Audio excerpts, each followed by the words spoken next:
Anda kembali menyaksikan Nusantara Economic Updates bersama saya Rian Antonio dalam segmen Industri 360.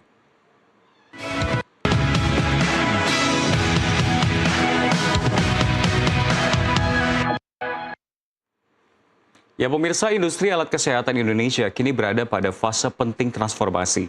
Dorongan substitusi impor, penguatan komponen dalam negeri hingga meningkatnya permintaan layanan kesehatan menciptakan momentum bagi industri alat kesehatan untuk memperkuat daya saing.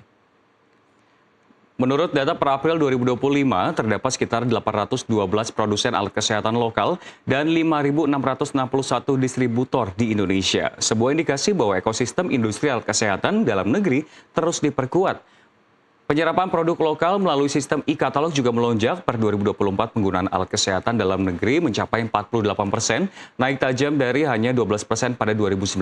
Upaya substitusi impor pun menunjukkan hasil konkret, nilai transaksi produk alkes domestik terus naik dan kini produk buatan dalam negeri semakin banyak digunakan di fasilitas kesehatan. Bahkan data ekspor alat kesehatan juga mengalami peningkatan sejak tahun 2019 di mana ekspor alat kesehatan pada tahun 2024 lebih dari 273 juta dolar Amerika Serikat.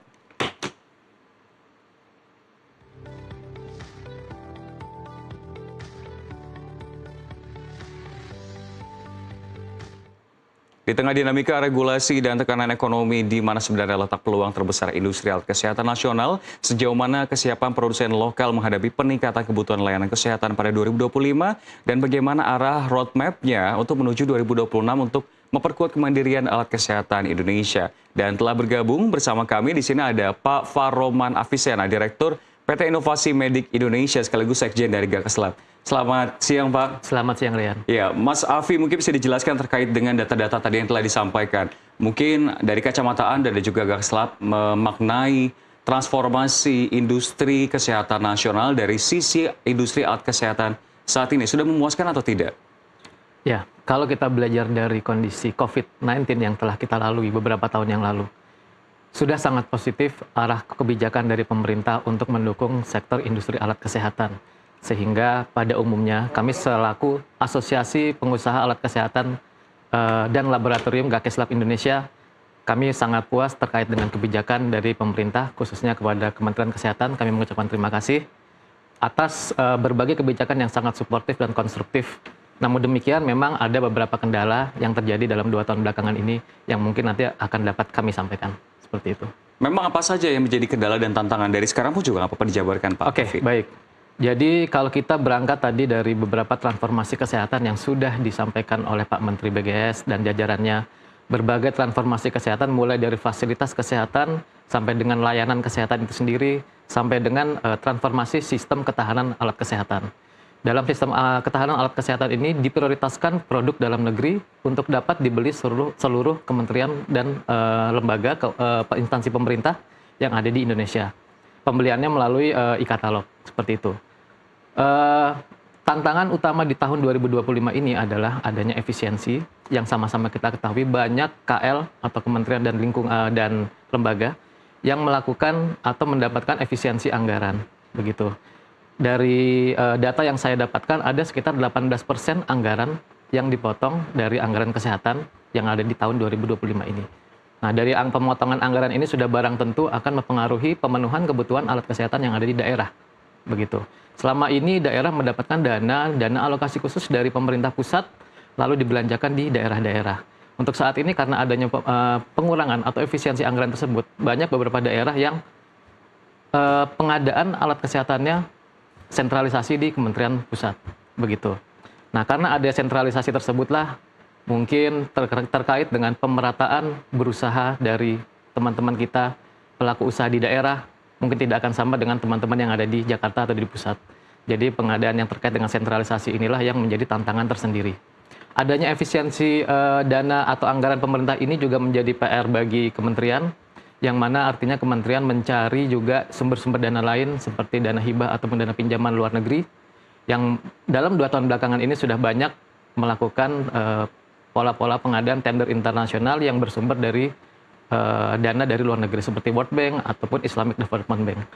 Nah, pada implementasinya pengadaan tender internasional tadi mungkin kurang memprioritaskan produk dalam negeri, yang padahal memang produk dalam negeri tersebut sudah dapat diproduksi di Indonesia. Beberapa alat kesehatan medium low yang sudah dapat diproduksi di Indonesia.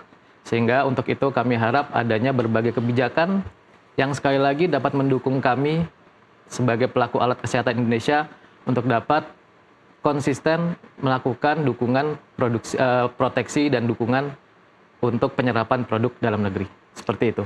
Lalu terkait dengan regulasi TKDN, apakah itu tidak memberikan dampak baik bagi industri Anda, industri alat kesehatan? Karena beberapa mengatakan memang sudah cukup sumringah, tapi jika dibandingkan dengan beberapa hal-hal sentimen pemberat, apakah itu tidak sebanding? Efektivitas TKDN kami akui dan kami sangat apresiasi konsisten dijalankan oleh kementerian, berbagai kementerian, mulai dari Kementerian Kesehatan sebagai user atau pembelanja dari anggaran pemerintah, maupun selaku regulator Kementerian Perindustrian yang telah sedemikian rupa membuat regulasi TKDN. Saat ini regulasi TKDN telah diperbaharui melalui Permen Perin nomor 35 tahun 2025 yang baru terbit beberapa bulan yang lalu.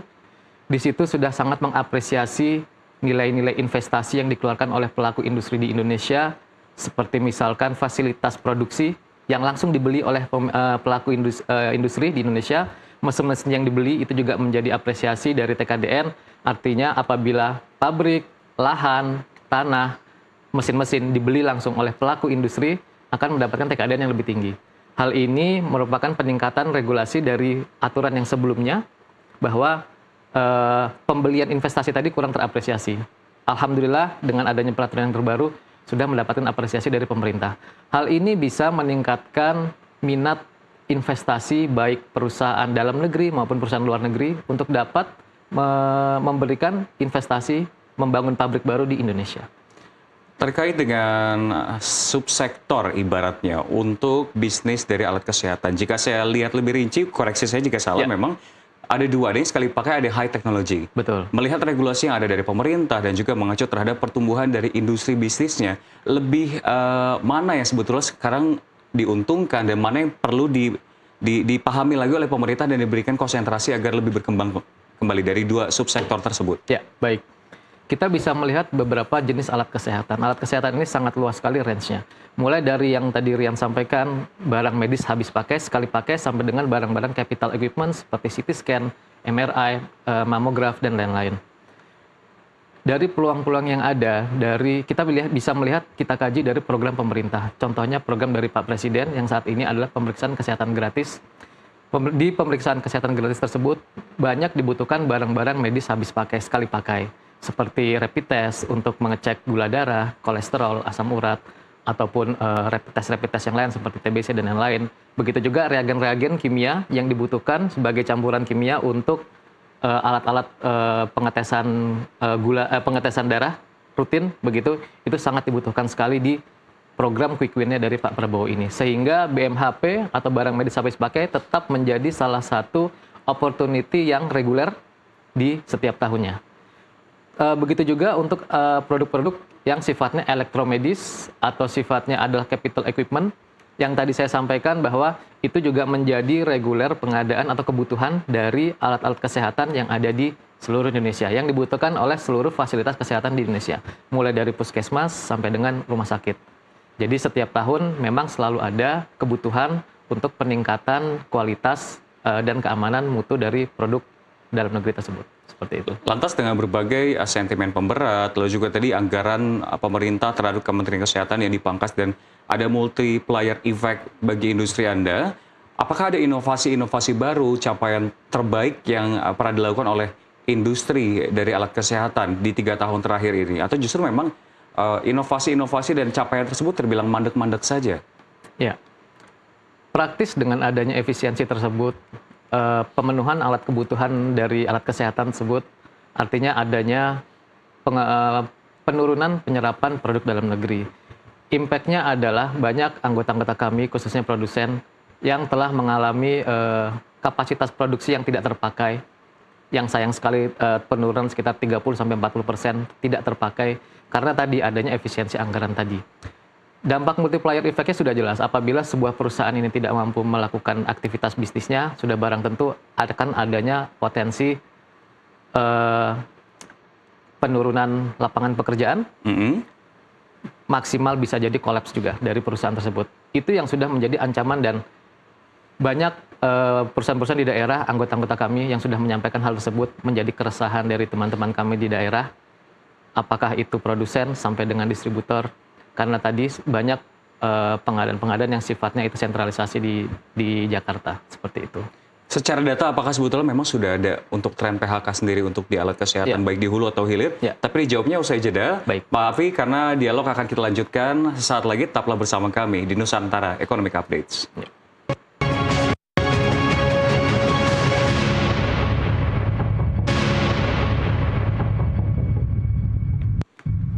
Anda kembali menyaksikan Nusantara Economic Update dalam segmen Industri 360 dan kita juga masih akan membahas terkait dengan masa depan dari industri alat kesehatan di Indonesia.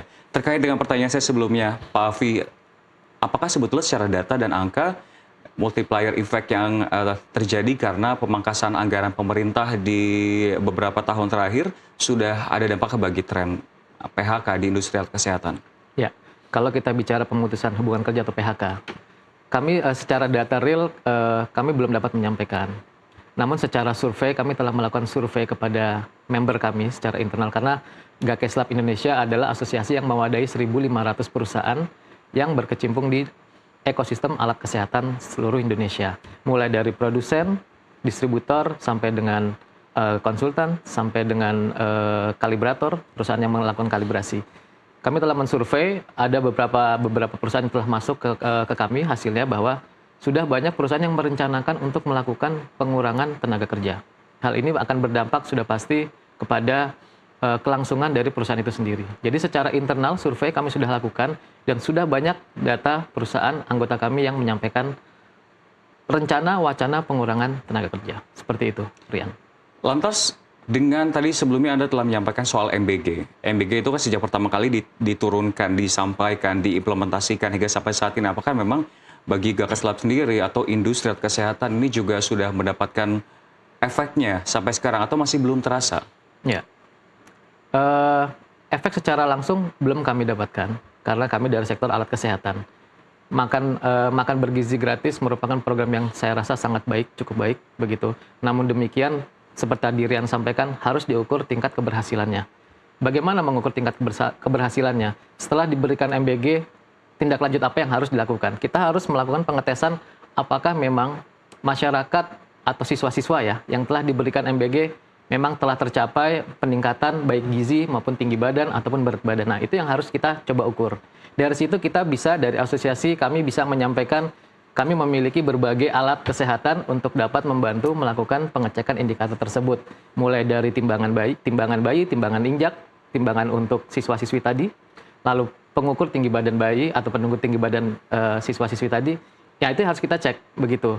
Dan pengecekan itu harus juga terkoneksi dengan digital, apps, IoT, yang ke depan memang sudah banyak diimplementasikan oleh beberapa dinas kesehatan, memiliki aplikasi tersendiri untuk mengecek apakah masyarakatnya lewat dari garis stunting atau tidak begitu. Jadi arahnya akan ke sana. Mungkin kita beralih terkait dengan literasi dan juga pembahasan daya beli pemirsa dan juga Pak Afi. Ya. Banyak sampai sekarang nih yang menyebutkan bahwa banyak yang ragu sebelum menggunakan alat kesehatan lokal dibandingkan produk-produk lain. Ya. Bahkan salah satunya pun yang mengkonfirmasi memang Kemenperin pun menyatakan bahwa banyak yang menyatakan meragukan untuk menggunakan alat kesehatan lokal. Bisa diberikan literasinya kepada masyarakat, tanggapannya seperti apa? Oh ya, baik. Mungkin begini, kualitas dan keamanan dari alat kesehatan itu gampang saja kita lihatnya. Apakah dia sudah memiliki nomor izin edar dari Kementerian Kesehatan? Apabila alat tersebut sudah memiliki nomor izin edar AKD, alat kesehatan dalam negeri dari Kementerian Kesehatan, sudah pasti terjamin kualitas mutu keamanannya. Karena pada saat kita meregistrasi produk di Kementerian Kesehatan, itu segala macam sertifikasi, kualitas produk, hasil laboratorium pengujian, itu semuanya dimintakan. Begitu. Jadi, satu hal masyarakat tanya nomor izin edarnya, apakah sudah ada atau belum. Apabila memang sudah ada, sudah pasti keamanannya akan terjamin. Karena Kementerian Kesehatan juga secara ketat mengontrol, mengawasi dari distribusi alat kesehatan tersebut. Seperti itu. Jadi keraguan tadi, kami membutuhkan berbagai feedback dari masyarakat. kalau kita mau berbicara, kita belajar dari negeri China, kita sangat hafal sekali dulu paradigma dari kualitas produk China seperti apa. Kita sekarang ada di sesi itu, kita sekarang ada di periode itu. Kita membutuhkan berbagai feedback dari masyarakat, kekurangan dari produk kita apa, kelebihannya apa yang harus ditingkatkan dari fitur kita ada di periode itu.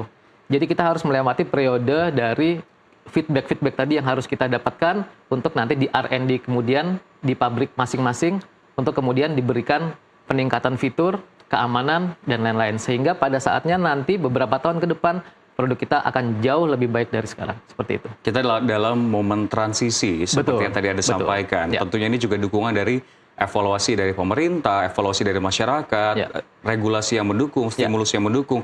Terkait dengan regulasi, kita kembali membahas soal TKDN. Sebenarnya terkait dengan pemenuhan dari TKDN sendiri, apakah ada beberapa kendala? Mungkin apakah ada di bahan baku, teknologi, SDM, atau skala produksi? Ya. Kita bicara dengan TKDN tingkat komponen dalam negeri. Artinya persentase komponen dalam negeri dibandingkan dengan komponen yang digunakan seluruhnya yang ada dalam satu produk. Itu formula dari TKDN. Artinya yang berperan penting di sini adalah komponen bahan baku dari dalam, dari lokal, raw material, itu yang harus banyak di-provide di dalam negeri. Kondisinya adalah memang ekosistem industri alat kesehatan memang belum sempurna. Seperti itu. Itu adalah challenge bersama yang harus bisa diatasi oleh berbagai pihak. Mulai dari pemerintah harus hadir di situ, swasta juga harus berkontribusi di situ, bahkan sampai dengan akademisi universitas juga dapat berkontribusi. Penemuan-penemuan baru, penemuan-penemuan teknologi baru, penemuan raw material yang baru, itu bisa membantu pelaku industri untuk mendapatkan alternatif produk apabila masih mendapatkan raw material dari impor. Jadi kita bisa menekan angka impor, juga menghadirkan alternatif raw material yang ada di Indonesia. Inilah yang menjadi PR. Dan tadi, kita sedang dalam masa transisi ini. Kita membutuhkan support, dukungan dari berbagai ekosistem yang ada di Indonesia. Tidak bisa berjalan dalam 2-3 tahun. Ini harus dari puluhan tahun ke depan. Dan harus secara konsisten. Seperti itu. Kuncinya adalah konsistensi dari pemerintah untuk melakukan penyerapan produk dalam negeri. TKDN ini tidak hanya di Indonesia, Rian. Dilakukan lebih dari 40 negara di luar sana, yang juga sangat umum untuk melakukan proteksi terhadap pasar dalam negeri masing-masing. TKDN kalau kita ingat, beberapa bulan yang lalu juga menjadi salah satu topik dalam topik tarif US reciprocal yang mana menjadi salah satu bahan pembicaraan TKDN. Artinya apa? Kebijakan Indonesia ini sudah sangat efektif untuk bisa mensubstitusi produk impor. Dalam tanda kutip adalah produk yang memang sudah bisa diproduksi di dalam negeri. Namun demikian yang namanya ketahanan dalam negeri memang tidak bisa lepas dari produk impor dan produk lokal, Rian. Artinya produk impor tetap kita butuhkan untuk produk-produk yang belum bisa diproduksi di dalam negeri, dan untuk produk yang high-tech itu mungkin kita memang masih memerlukan produk impor. Namun demikian TKDN tadi bisa membantu perusahaan dari asing untuk berpikir, memiliki wacana, dapat melakukan investasi di Indonesia. Seperti itu. Baik, jadi itu memang harapan. Mungkin singkat saja terakhir, regulasi yang saat ini diterapkan pemerintah, ada nggak yang menurut kacamata Anda ini menghambat perkembangan dari industri kesehatan atau justru yang ingin didompleng agar dipercepat? Ya, terkait dengan TKDN, implementasinya sudah sangat baik menurut kami. Jadi itu harus terus konsisten. Ada beberapa case yang memang harus secara mikro harus diatasi oleh masing-masing kementerian. Yang kedua adalah terkait dengan kebijakan tadi pemenuhan kebutuhan alat kesehatan terkait dengan pengadaan. Ini yang harus dipikirkan. Kami memahami bahwa efisiensi ini adalah satu hal yang harus kita capai. Namun demikian kita harus berpikir dari sisi yang berlawanan. Efisiensi ini apakah juga mengorbankan teman-teman industri yang sudah melakukan investasi yang mungkin tidak bisa masuk ke beberapa pengadaan tersebut. Investasi yang sudah dikeluarkan, material yang sudah dikeluarkan, sumber daya manusia yang sudah dibuat dalam perusahaan tersebut, itu cost-nya ada juga.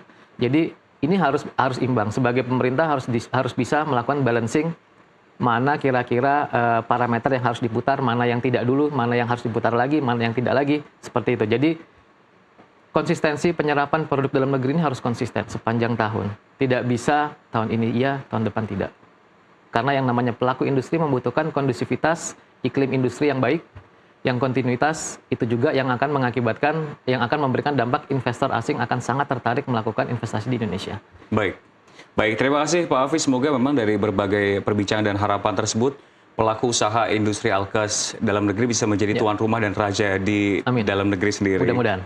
Baik, terima kasih. Itu dia tadi dialog kami bersama Farman Afisina selaku Direktur PT Inovasi Medik Indonesia, sekaligus Sekjen Gakeslab. Sehat dan sukses selalu. Terima kasih, Rian. Dan pemirsa, sebelum kita mengakhiri Nusantara Economic Update hari ini, jangan lewatkan maksud kami puncak perayaan HUT ke-10 MTV hari ini, Symphony of Nusantara yang berlangsung pada nanti pukul 15.30 waktu Indonesia Barat dan diikuti oleh sesi Anugerah Bakti Nusantara Live dari Nusantara Ballroom NT Tower.